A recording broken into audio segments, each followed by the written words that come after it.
amigos, el alma y la esencia energética son fuerzas universales que animan a los cuerpos humanos, pero en algunas ocasiones, cuando ocurre la muerte o un espíritu del mal no tiene cavidad en un cuerpo, este elige existir dentro de un objeto maldito. Este será el tema esta noche de los cuadros malditos. Él es el investigador Eduardo Escoto y lo tenemos en el programa en esta ocasión. Eduardo, te doy la bienvenida a Misterios Ocultos. Buenas noches.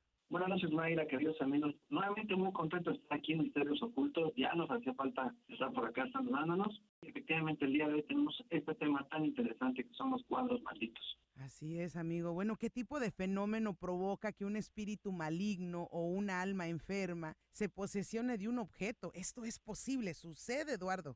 Sí, fíjate que existen diferentes historias referente a este tema de los cuadros malditos. Por ejemplo, en la ciudad de Querétaro se tiene un cuadro en la iglesia de Santa Rosa de Viterbo. Está dedicado a Sor Neve, que era una monja capuchina, de las fundadoras prácticamente de Querétaro. Se dice que por las noches esta monja la ven deambulando entre los pasillos del exconvento y algunos otros aseguran que hasta la han visto salirse del cuadro, lo cual es un fenómeno pues bastante interesante, que hay muchos relatos referentes a este tema. Puede ser que sucedan fenómenos paranormales como ese, o puede ser que sucedan también desgracias. Yo creo que la mayoría de los radioescuchas sabrán de la historia de los cuadros de los niños llorones, que eran pintados por un señor de nombre Bruno Amadio por allá en los años de 1960, que él era pues más conocido como Giovanni Bragolin. Este personaje logró captar en pintura una serie de niños que estaban todos casi llorando y que algunos han afirmado que se trataba de niños sobrevivientes a la Segunda Guerra Mundial. Las personas que han poseído algunos de estos cuadros, normalmente se les quema la casa. Todos están relacionados a incendios. De hecho, te puedo decir, Mayra, queridos amigos, en la casa de mi mamá tuvo uno de estos cuadros y a mi hermana se le estuvo a punto de incendiar de su habitación. Entonces, causan este tipo de conflictos y de muchos otros fenómenos. Claro, o sea, traen como una energía o una vibra, así como colocamos a Jesús o a la Virgen María o etcétera, así un cuadrito de un ángel y nosotros pues sentimos como una presencia noble, de fuerza o de amor, pues así de la misma forma, pues están estos cuadros malditos y por lo general son cuadros de dolor, de tristeza, de llanto, de acuchilladas, este tipo de situaciones, Eduardo. Sí, normalmente están relacionados de esa manera. A veces hay algunos cuadros que sí he tenido la oportunidad de investigar. Uno de ellos fue el de un payaso que lo tenían en una casa en la Ciudad de México y aparentemente el cuadro del payaso pues era un payaso inocente o normal, que no pasaba nada. Sí. Pero en algún momento llegó a causar tantos problemas a la familia que lo tenía, que uno de esos problemas fue precisamente la posesión demoníaca de los habitantes de la casa.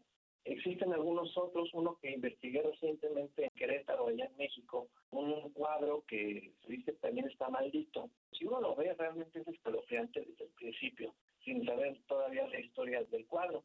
Pero ya conociendo cuál es el antecedente que tiene esta pintura, realmente se convierte todavía más escalofriante. Resulta ser que una persona que se dedicaba a la compra y venta de antigüedades, tenía un pasaje en la Ciudad de México, recibe en alguna ocasión este cuadro. La persona que se lo vende le indica que fue encontrado en una casa en la Ciudad de México, cerca de un cementerio, y que el pintor habría representado lo que estaba viendo en ese momento, lo cual era una mujer que se decapitó con unos alambres, y de hecho en la pintura se alcanza a ver el rostro de dolor de la cabeza de la mujer, y se empiezan a ver los alambres.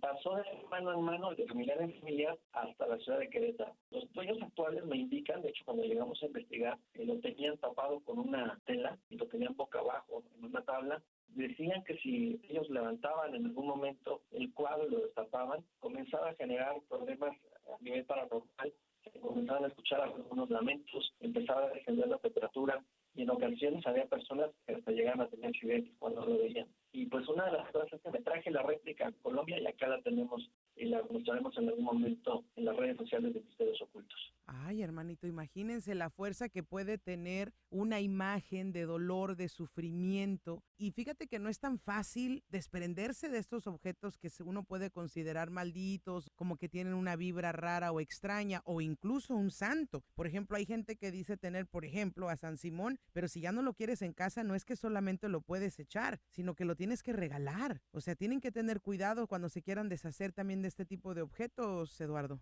Ya habíamos hablado en ocasiones anteriores, por ejemplo, de la muñeca Annabelle y de toda esta serie de personajes que se nos dan a conocer a través de Hollywood, y es que sucede en la vida real. A este fenómeno se le conoce como objetos casa, que es cuando una entidad intromisora pues toma el cuerpo, en este caso el de un cuadro, que tiene una figura humanoide representada en su pintura, para poder habitar ese espacio. Y al final de cuentas se van alimentando de los sentimientos encontrados de sus propietarios, de las peleas, del desorden que se encuentran en el lugar en donde ellos habitan, y se van creciendo hasta que pueden llegar precisamente a un problema ya mayor de índole espiritual. Exacto, agarran como que si agarraran fuerza. Ahora, ¿cómo podemos darnos cuenta si hay un cuadro en nuestra casa que está provocando caos, discordia, molestia? ¿Cómo podríamos detectar un cuadro maldito, Eduardo? Bueno, lo primero que tenemos que tener en cuenta es el origen del cuadro. En ocasiones, pues, nuestros familiares o amigos tienden a coleccionar cuadros, son de origen antiguo, o lo compraron en alguna tienda de antigüedades. Por ahí hay que empezar. Lo siguiente, pues sería tratar de percibir, todos tenemos la capacidad de la percepción, acercar nuestra mano a uno de estos cuadros y percibir si hay algún cambio de temperatura. Normalmente se puede sentir un frío bastante fuerte, bastante interesante, y esto nos daría a conocer pues que hay un vórtice energético abierto y que los campos electromagnéticos están ocasionando este tipo de cambios de temperatura. Creo que eso sería lo primero. Lo siguiente pues sería buscar a un especialista en el manejo de energía que pudiera ayudar a los propietarios pues a hacer una armonización o una limpieza o una protección a ese tipo de artefactos para evitar así pues un problema de índole espiritual mayor.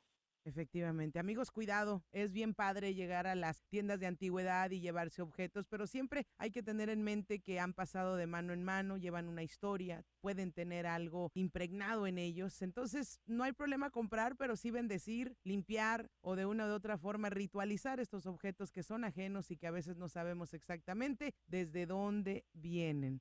Eduardo, yo te agradezco por acompañarnos, pero dime dónde podemos también estar contigo.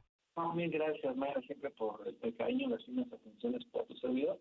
Efectivamente, me pueden seguir a través de mis redes sociales. En Instagram me encuentran como @lalo_escoto, y a su disposición también mi canal de YouTube, Eduardo Escoto Testigo Paranormal, donde nos estamos subiendo contenido todos los días. Y mi número de consultorio es el +57 318 697 38 31.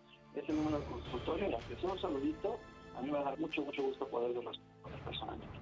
Así será. Eduardo Escoto esta noche aquí en Misterios Ocultos. Hasta la próxima, Eduardo. Muchísimas gracias. Gracias a ti, Mayra. Un abrazo a todos por allá en cabina. Y aquí estamos a tu cañón con los fenómenos paranormales.